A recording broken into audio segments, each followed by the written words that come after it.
نے کہا کہ جب تک تم ادا نہیں کر پاؤ تب تک تمہیں کیا ہے، ہم تمہیں وقت دے رہے ہیں، گنجائش دے رہے ہیں، مہلت دے رہے ہیں.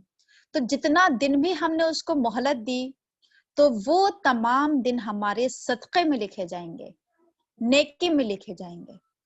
اسی لیے قرآن کریم میں یہ آیات آئی ہے کہ وَأَن تَصَدَّقُوا خَيْرٌ لَكُمْ إِن كُنتُمْ تَعْلَمُونَ، اور اگر تم صدقہ کر دو تو تمہارے لیے بہتر ہے اگر تم جانو.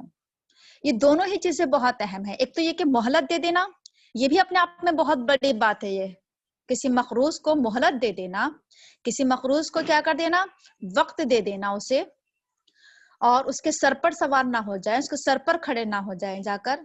اکثر کیا ہوتا ہے کہ مان لیجئے مقروض جو لوگ ہوتے ہیں ان کو پر اتنا اصرار کیا جاتا ہے، اتنا فورس کیا جاتا ہے، اتنا پریشر بنایا جاتا ہے قرض واپس کرنے کا کہ انسان آخر میں پریشان ہو کر پھر خودکشی کرنے پر مجبور ہو جاتا ہے، اپنی جان دے دیتا ہے، سوسائڈ کر لیتا ہے. تو اس طرح کے حالات پیدا ہو جاتے ہیں کہ انسان کو لگتا ہے کہ میں قرض ادا نہیں کر پاؤں گا، بہت زیادہ قرض ہو گیا میرے اوپر، اور جس سے میں نے قرض لیا ہے وہ کیا کر رہا ہے، بار بار میرے دروازے کا چکر لگا رہا ہے نا. اور پھر کیا ہوتا ہے کہ محلے میں اس کی بے عزتی ہوتی ہے، چاروں طرف شور مچایا جاتا ہے، لڑائی جھگڑے ہوتے ہیں، اور وہ انسان اپنی بے عزتی سے پریشان ہو کر، اور وہ اس کو لگتا ہے کہ میں قرض ادا نہیں کر پاؤں گا، اور پھر وہ کیا ہوتا ہے اپنی جان دے دیتا ہے وہ. تو اس طرح کے حالات بن جاتے ہیں. تو اس لیے کہا جا رہا ہے کہ اگر تم مہلت دے دو تو پھر کیا ہے، یہ تمہارا صدقہ کہلائے گا، اور یہ صدقہ جو تم نے کیا، یہ تم نے جو نیکی کا کام کیا، یہ تمہارے لیے بہت بہتر ہے اگر تم جانو، اگر تمہیں علم ہو کہ کتنا اس پر ثواب ہے. اور پھر اس سے بھی بڑھ کر ایک چیز کیا ہے کہ اگر تم اسے معاف کر دو، یعنی اگر ہمیں لگ رہا ہے کہ جسے ہم نے قرض دیا ہے وہ کبھی رقم واپس کر ہی نہیں پائے گا، وہ بہت ہی مفلوق الحال ہے، بہت ہی غریب ہے، بہت ہی کمزور ہے، بہت ہی کیا ہے، ناتواں ہے، اور وہ انتہائی پریشان ہے، اور وہ ادا نہیں کر پائے گا وہ قرض کی رقم. تو اگر ہم اسے معاف کر دیں اس قرض کو تو کتنا اس کا ثواب ہے، کتنا اس کا اجر ہے، شاید ہم اندازہ نہیں کر سکتے، اس کا ہم تصور نہیں کر سکتے. تو بہت ہی اس پر اجر و ثواب کی امید دلائی گئی ہے، یقین دلایا گیا ہے کہ یہ بہت ہی اجر و ثواب کا باعث ہے یہ کام. اور یہ بھی یاد رکھیے، ایک اس سلسلے میں ایک حدیث یہ بھی ہے کہ اگر کسی نے، جیسے میں نے کہا کہ جو مقروض ہے، یعنی نہیں بلکہ جو کیا ہے، قرض دار ہے، کہ جس کے اوپر قرض بن رہا ہے، جس نے قرض لیا ہے، اسے مہلت دے دینا، گنجائش دے دینا. اس سلسلے میں یہ بھی ملتا ہے واقعہ کہ ایک صحابی تھے، تو ان کا یہ عمل تھا کہ وہ جب کسی کو قرض دیتے تھے تو پھر وہ اس سے مطالبہ نہیں کرتے تھے، اس کے ساتھ بہت ہی آسانی کا رویہ اختیار کرتے تھے، بہت ہی نرمی کا رویہ اختیار کرتے تھے، اور اس سے اصرار نہیں کرتے تھے، پریشر نہیں بناتے تھے اس کے اوپر. تو جب فرشتے اس کی جان نکالنے کے لیے آئے ان صحابی کی، تو اللہ تعالیٰ نے کہا کہ اس شخص کے ساتھ نرمی کا معاملہ کرنا، آسانی کا معاملہ کرنا، کیونکہ یہ قرضداروں کے ساتھ نرمی کا معاملہ کرتا تھا، کیونکہ یہ قرضداروں کے ساتھ آسانی کا معاملہ کرتا تھا، لہٰذا تم بھی اس کی جان نکالنے میں کیا کرنا، آسانی کرنا. یہ بھی بہت اہم حدیث ہمیں ملتی ہے، اور یہ بہت اہم، اگر ہم دیکھیں کہ ہم سب کو موٹیویٹ کرنے کے لیے بڑی اچھی چیز ہے یہ کہ ہم کیا کریں، قرض داروں کو مہلت دے دیا کریں، آسانی پیدا کر دیا کریں ان کے لیے. تو انشاءاللہ پھر کیا ہوگا، جسے یہ آتا نا کہ اگر کسی نے کسی انسان کے لیے کوئی آسانی کی تو اللہ تعالیٰ بھی اس کے لیے راستے آسان کر دیتا ہے. اگر کوئی انسان کسی انسان کو پریشانی سے نکالتا ہے تو اللہ تعالیٰ اس انسان کو بھی کیا کرتا ہے، پریشانی سے نکالتا ہے. تو یہ تمام چیزیں ہمیں اپنے سامنے رکھنے کی ضرورت ہے کہ اگر ہم نے کسی کو پیسہ دے دیا ہے تو اگر اس کے حالات بہتر ہیں تو وہ تو پھر کیا کرے گا، قرض واپس کرے، تاکہ پھر آئندہ بھی دوسرا انسان کیا کرے، قرض دینے کی وہ اپنے اندر ہمت بھی رکھے. یعنی اس طرح کا ایک یہ بھی مزاج نہیں بنانا چاہیے کہ ہم نے اگر کسی سے قرض لیا اور ہم اس سے قرض لے کر بھول جائیں اور یہ نیت کرنے کہ ہمیں واپس ہی نہیں کرنا ہے اور ہم اس پر قبضہ کرنے، بلکہ ہماری کوشش تو لگاتار یہ رہنا چاہیے کہ ہم کیا کر دیں، جس سے ہم نے قرض لیا ہے ہم اسے قرض واپس کر دیں. یہ ایک فضا بنانا چاہیے ہمیں، یہ تاکہ قرض دینے والے انسان پریشان نہ ہو جائیں، وہ بھی آئندہ پھر دوبارہ سے پھر قرض دے سکے اگر کبھی ضرورت پڑ جائے. تو کیا ہونا چاہیے کہ اپنی نیت یہ نہیں رکھنا چاہیے کہ واپس تھوڑی کرنا ہے ہمیں. اس سلسلے میں ہمیں یاد رکھنا چاہیے کہ اللہ کے رسول صلی اللہ علیہ وسلم اس شخص کی نماز جنازہ نہیں پڑھاتے تھے جس کے اوپر قرض ہوتا تھا، یعنی جس نے قرض واپس نہیں کیا، قرض نہیں دیا. اس چیز کو بھی ہمیں اپنے معاشرے سے ختم کرنا ہے. یہ چیز بھی ہمارے یہاں بہت بڑھتی چلی جا رہی ہے کہ اکثر لوگ کیا کرتے ہیں، قرض لے لیتے ہیں، اس کے بعد پھر کیا کرتے ہیں، اپنی تمام آسائشیں پوری کرتے ہیں، اپنے تمام عیش و عشرت کے سامان خریدتے ہیں، اپنی تمام ضروریات بھی پوری کرتے ہیں، سب کچھ پورا کر رہے ہیں، لیکن جس سے قرض لیا اس کا قرض ادا نہیں کر رہے ہیں. تو یہ بھی ایک غلط چیز ہے اپنے آپ میں. تو اس لیے میں نے آپ سے کہا کہ اللہ کے رسول صلی اللہ علیہ وسلم اس شخص کی نماز جنازہ نہیں پڑھاتے تھے کہ جس کے اوپر قرض ہو. یہاں تک کہ ایک شخص شہید ہو گیا تھا، اس کے اوپر قرض تھا، تو یہ کہا تھا، بلکہ یہاں تک آتا ہے کہ جو آپ شاید آگے جا کر پڑھیں گے، جب آپ وراثت کے احکامات پڑھیں گے تو وہاں پر آپ یہ چیز پڑھیں گے کہ وراثت بھی تقسیم اس وقت ہوگی جب تک کہ اس کا قرض ادا نہ کر دیا جائے. اگر اس کے اوپر قرض ہو، سب سے پہلے جو چیز انسان کے نکالے جائے گی، اس کو تکفین کے بعد یہ دیکھا جائے گا کہ اس کے اوپر قرض کتنا بن رہا ہے، کتنا قرض ہے اس کے اوپر کسی کا. تو پہلے اس کا قرض نکالا جائے گا، پھر باقی جو پیسہ سارے سین میں تقسیم ہوگا. تو اس لیے کیا ہونا چاہیے کہ اس طرح کی بھی ہم فضا نہ بنائیں کہ قرض ہم واپس کرنے والے نہ بنیں. تو دونوں ہی طرف سے کیا ہونا چاہیے، جب تک کہ دونوں ایک دوسرے کے اوپر کیا کریں گے، قرض دینے والا اعتماد کرے اور قرض لینے والا کیا کرے، یہ نیت رکھے کہ مجھے قرض واپس کرنا ہے جہاں تک بھی ہو سکے. تو پھر یہ ایک معاشرہ بنانے کی ضرورت ہے، ایک فضا ہموار کرنے کی ضرورت ہے اس سلسلے میں. تو بہرحال وَإِنْ كَانَ ذُو عُسْرَةٍ فَنَظِرَةٌ إِلَىٰ مَيْسَرَةٍ. اب آپ کو بات سمجھ میں آ گئی ہوگی کہ اگر جس انسان نے قرض لیا ہے وہ تنگ دست ہے تو فَنَظِرَةٌ إِلَىٰ مَيْسَرَةٍ، تو اسے مہلت دے دی جائے آسانی تک. وَأَن تَصَدَّقُوا، اور اگر تم صدقہ کر دو، خیر لکم، تو تمہارے لیے بہتر ہے. یعنی معاف کر دینا بھی کیا ہے، صدقہ ہے. یہ صدقہ کر دیا ہم نے، یہ اس پر اجر ہے، اس پر ثواب ہے، یہ نیکی کا کام ہے. یہ وَأَن تَصَدَّقُوا خَيْرٌ لَكُمْ، اور اگر تم صدقہ کر دو تو بہتر ہے تمہارے لیے. ان کنتم تعلمون، اگر تمہیں معلوم ہو جائے، اگر تم جان لو کہ اس میں تمہارے لیے کتنا خیر ہے، کتنا اجر ہے، کتنا ثواب ہے نا، تو تمہارے لیے کیا ہے، بہت بہتر ہے یہ. وَاتَّقُوا يَوْمًا تُرْجَعُونَ فِيهِ إِلَى اللَّهِ ثُمَّ تُوَفَّىٰ كُلُّ نَفْسٍ مَا كَسَبَتْ وَهُمْ لَا يُظْلَمُونَ. اور ڈرو اس دن سے جب تم سب لوٹائے جاؤ گے اللہ کی طرف، پھر ہر نفس کو اس کے عمل کا پورا پورا بدلہ دیا جائے گا اور کسی پر ظلم نہیں کیا جائے گا. یعنی اس سلسلے میں سب سے جو مین پوائنٹ جو بار بار آپ کے سامنے آ رہا ہے، سود کے تعلق سے بھی آپ نے دیکھا کہ وہاں پر بھی کیا بات کہی گئی تھی کہ یا ایھا الذین آمنوا اتقوا اللہ، اے ایمان والو اللہ سے ڈرو. یہ بات ہمارے سامنے بار بار آتی رہتی ہے کہ تقوی یہ ہمارے اعمال کی بنیاد ہونا چاہیے، ہمارے اعمال کی بیس ہونا چاہیے. تقوی سب سے بنیادی چیز جو انسان کے اندر ہونا چاہیے وہ کیا ہونا چاہیے، تقوی ہونا چاہیے، اللہ کا ڈر ہونا چاہیے. اللہ کا ڈر انسان کو بہت سے گناہوں سے بچا سکتا ہے. تقوی اور خوف خدا انسان کو نیکیوں پر ابھارتا ہے اور برائیوں سے گناہوں سے بچاتا ہے. تو اس لیے ہم سب کو سب سے پہلے اپنے اندر جو چیز پیدا کرنا ہے وہ تقوی پیدا کرنا ہے. قرآن کریم نے ایک بار نہیں بلکہ سینکڑوں بار کہا ہے کہ تقوی اختیار کرو، اللہ سے ڈرو، خدا کا خوف کرو، خدا سے ڈرو. تو یہ تقوی جو ہے یہ تمام اعمال کی بیس اور بنیاد ہے، یہ تمام نیک اعمال کی گناہوں سے بچنے کا ذریعہ ہے یہ. تو ضرورت اس بات کی ہے کہ ہم سب اپنے اندر کیا کریں، تقوی ڈیولپ کریں. وَاتَّقُوا يَوْمًا، اور ڈرو اس دن سے. کس دن سے ڈرنے کا حکم دیا جا رہا ہے، یعنی قیام آخرت، آخرت کا خوف. ترجعون فیہ الی اللہ، جب تم سب لوٹائے جاؤ گے اللہ کی طرف.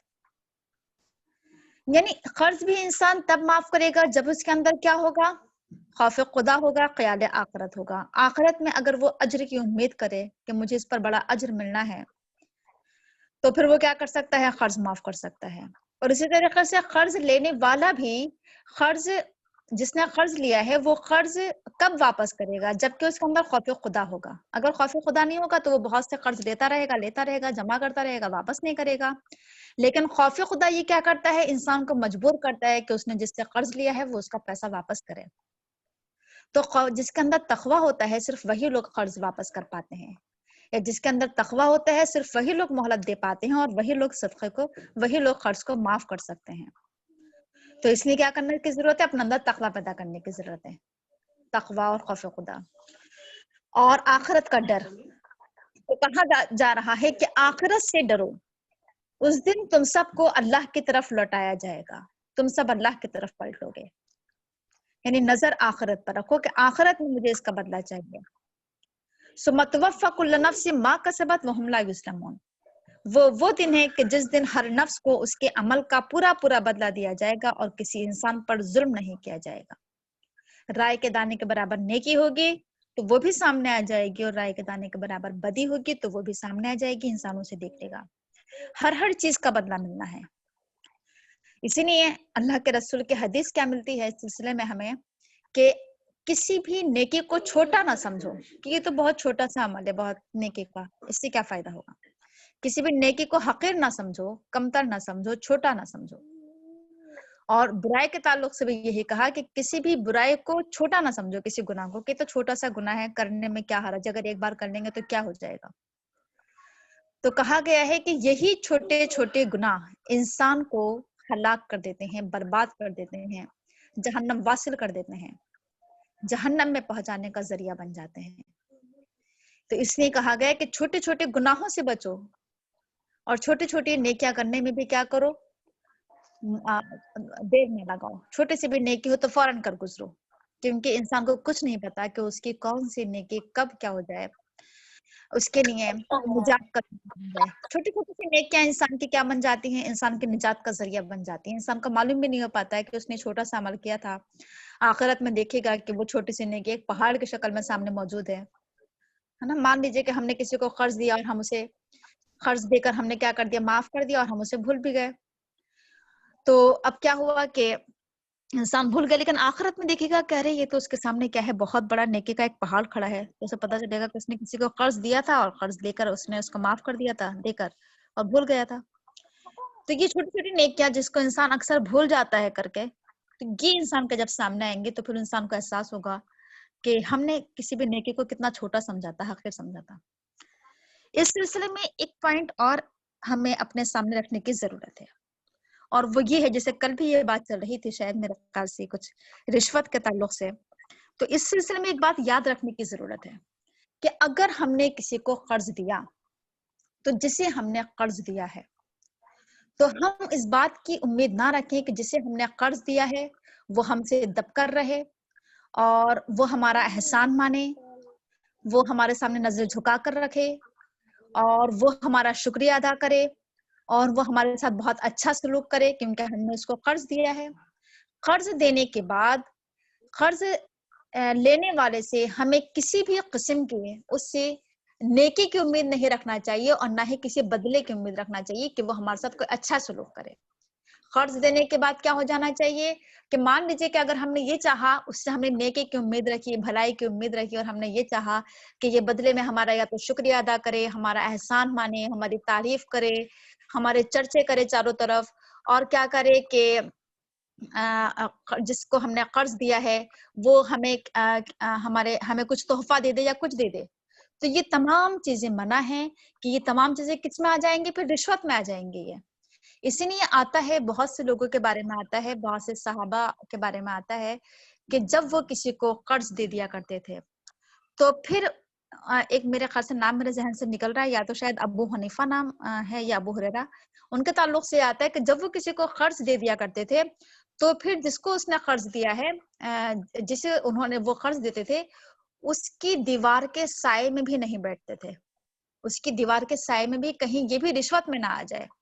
یعنی اس سے کسی قسم کا تحفہ قبول نہیں کرنا چاہیے جس کو ہم نے قرض دیا ہے, اس سے کہ وہ ہمارے سواری کا انتظام کرے یا وہ ہمارے کسی اور چیز کا انتظام کر دے, بدلے میں کچھ اور دے دے ہمیں وہ, یا ہماری کوئی دعوت کر دے, چھوٹا موٹا کوئی تحفہ دے دے, تو نہیں قبول کرنا چاہیے. کیونکہ جسے ہم نے قرض دیا ہے تو پھر یہ کس میں آ جائے گا؟ چاپلوسی میں آ جائے گا، ایک طریقے سے خوشامد میں آ جائے گا کہ جس نے ہم سے قرض لیا وہ اب ہماری کیا کر رہا ہے، اب ہمارا احسان مان رہا ہے، اور ہمارا کیا کر رہا ہے کہ کسی ہمارے خوشامد کر رہا ہے، چاپلوسی کر رہا ہے ایک طریقے سے، یا ہمارے تعلق سے ایک چیز کس میں آ جائے گی؟ رشوت میں آ جائے گی ایک طریقے سے. اس سے بچنا چاہیے، اس طریقے سے ہمیں نہیں کرنا چاہیے کہ جس کو ہم نے قرض دیا وہ ہمارا احسان مانے، وہ ہمارے شکریہ ادا کرے، وہ ہمارے سامنے جھک کر رہے، اور وہ ہمارے ساتھ کیا کرے؟ نیکی کرے، بھلائی کرے. اکثر کیا ہوتا ہے کہ جیسے مان لیجیے ہم نے کسی کو قرض دیا، اب ہم امید کیا کرتے ہیں؟ ہم یہ چاہتے ہیں کہ جسے ہم نے قرض دیا ہے وہ اب ہمارا زندگی بھر احسان مانے، وہ اب ہمارے ساتھ کوئی اچھا سلوک کرے. اور اگر وہ ہمارے ساتھ اچھا سلوک نہیں کرتا ہے تو ہم کہتے ہیں کہ ہم نے تو اس کے ساتھ اتنا اچھا کیا، ہم نے تو اس کو قرض دیا اور یہ ہمارا احسان نہیں مان رہا ہے، یہ ہمارے ساتھ اتنا ایسا سلوک کر رہا ہے. تو اس لیے ضرورت اس بات کی ہے کہ اگر ہم کسی کو قرض دیں تو کیا سوچ کر دیں؟ ایک نیکی کا کام سمجھ کر دیں کہ ایک نیکی کا کام ہے، کسی کو پریشانی سے نکالنا، مصیبت سے نکالنا، کسی کی ضرورت پوری کرنا. اسی لیے کہا جاتا ہے کہ جو کام بھی کرو تو اللہ کے لیے کرو، اللہ کی رضا کے لیے ہم نے یہ کام کیا، اللہ کی خوشی کے لیے، اللہ کی خوشنودی کے لیے کام کیا ہے. ہم نے اس انسان کو خوش کرنے کے لیے کام نہیں کیا. کسی انسان کی ہم نے کوئی مدد کی تو ہم نے اس انسان کو خوش کرنے کے لیے نہیں کی بلکہ اللہ کو خوش کرنے کے لیے کی. اس لیے اگر وہ انسان ہم نے اس کے ساتھ اچھائی کی، وہ ہمارے ساتھ برائی کر رہا ہے تو ہم یہ نہ سوچیں ہم نے تو اتنا اچھا کیا اس کے ساتھ، اس نے ہمارے ساتھ ایسا کیا. اس سے ہم بدلے کی امید نہ رکھیں، بدلہ جو ہمیں لینا ہے وہ اللہ سے لینا ہے. اس لیے یہاں پر یہ بات کہی جا رہی ہے کہ آخرت سے ڈرو، جس دن تم سب لوٹائے جاؤ گے تمہیں تمہارے عمل کا پورا پورا بدلہ دیا جائے گا اور کسی کے اوپر ظلم نہیں کیا جائے گا. تو اب آپ کے سامنے بات واضح ہو گئی ہوگی کہ اگر ہم کسی کو قرض دیں تو پھر ہم بدلے میں اس سے نہ کسی اچھائی کی امید کریں، نہ کسی بھلائی کی امید کریں، نہ کسی شکریہ کی امید کریں، نہ کسی احسان کی امید کریں، کسی بھی قسم کی، نہ کسی تحفے کی، کسی بھی چیز کی ہمیں امید نہیں کرنا ہے اور نہ ہی قبول کرنا چاہیے، تاکہ پھر یہ کیا ہو جائے؟ رشوت میں نہ آ جائے. اب اس کے بعد جو آگے آیت آ رہی ہے، آیت نمبر 282، آپ دیکھ رہی ہوں گی کہ یہ کیا ہے؟ قرآن کریم کی سب سے طویل ترین آیت ہے، سب سے لمبی آیت ہے یہ قرآن کریم کی. آیت دین کہلاتی ہے. دین کہتے ہیں قرض کو. قرض کی آیت قرآن کریم کی سب سے لمبی آیت ہے. یاد رکھیے کہ آپ کے ذہن میں یہ چیز ضرور آ رہی ہوگی اور آپ کو معلوم بھی، آپ جانتے بھی ہیں کہ کبھی بھی ہمارے ذہن میں یہ چیز نہیں آنا چاہیے کہ صرف نماز، روزہ، حج اور زکوٰۃ صرف یہ عبادت ہے، صرف دین اتنا ہے. دین اتنا محدود نہیں ہے. ہم یہ سمجھتے ہیں کہ شاید تجارت، کاروبار، لین دین، قرض، خرید و فروخت، معاملات، ہم اس کو کیا سمجھتے ہیں؟ دنیاوی کام سمجھتے ہیں. ہم سمجھتے ہیں کہ دین سے ان چیزوں کا کوئی تعلق ہی نہیں ہے. ہم سوچتے ہیں کہ ہم جیسا چاہیں خریدیں، ہم جیسا چاہیں بیچیں، ہم جیسا چاہیں لین دین کریں. قرض کے تعلق سے ہم سمجھتے ہیں کہ ہم دیں نہ دیں ہمارا اپنا پرسنل معاملہ ہے یہ، یا معاملات ہیں ایک دوسرے سے. تو ہم بہت سی چیزوں کو ہم سمجھتے ہیں کہ شاید یہ کیا ہے؟ دنیاوی کام ہے، یہ پرسنل اور ذاتی کام ہے، دین سے کوئی تعلق نہیں. یاد رکھیے کہ دین جو ہے وہ زندگی کی تمام گوشوں پر محیط ہے، زندگی کے تمام شعبوں پر محیط ہے، پھیلا ہوا ہے.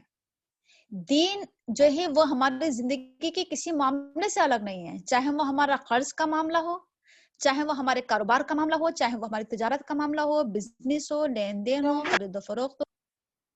تو زندگی کے جو معاملات ہوتے ہیں وہ بھی کیا ہوتے ہیں؟ دین ہی میں داخل ہوتے ہیں، دین سے الگ نہیں ہوتے ہیں. دین ہمارے سیاست پر بھی ہے، سیاست میں بھی ہے. دین ہمارے معاشیات میں بھی ہے. دین ہمارے معاملات میں بھی ہے. دین ہمارے کاروبار، ہر چیز پر دین ہے. کسی بھی چیز سے دین الگ نہیں ہے، یہ بات یاد رکھنا. یہ بات میں اس وجہ سے کہہ رہی ہوں کیونکہ یہاں پر جو قرض کے تعلق سے جو آیت آ رہی ہے بہت لمبی آیت ہے قرآن کریم کی. اسی ہی بات ہمارے سامنے واضح ہوتی ہے کہ ہم صرف دین کو چند چیزوں تک محدود نہ کر لیں بلکہ دین کا دائرہ بہت وسیع ہے، بہت دور تک پھیلا ہوا ہے یہ. تو یہاں پر یاد رکھیے کہ کسی کو قرض دینا اور قرض لینا یہ سب بھی کیا ہوں گے؟ ہمیں اسلام کے مطابق ہی، دین کے مطابق ہی، قرآن کے مطابق، اللہ اور اس کے رسول کے حکم کے مطابق اسے انجام دینا ہے. اب ہم اس آیت کو پڑھیں گے، اس کو سمجھیں گے. یا ایھا الذین آمنوا، اے ایمان والو، اذا تداینتم بدین الی اجل مسمی، جب تم آپس میں ایک دوسرے سے قرض لیا کرو یا دیا کرو، باہم جب قرض کا معاملہ کیا کرو،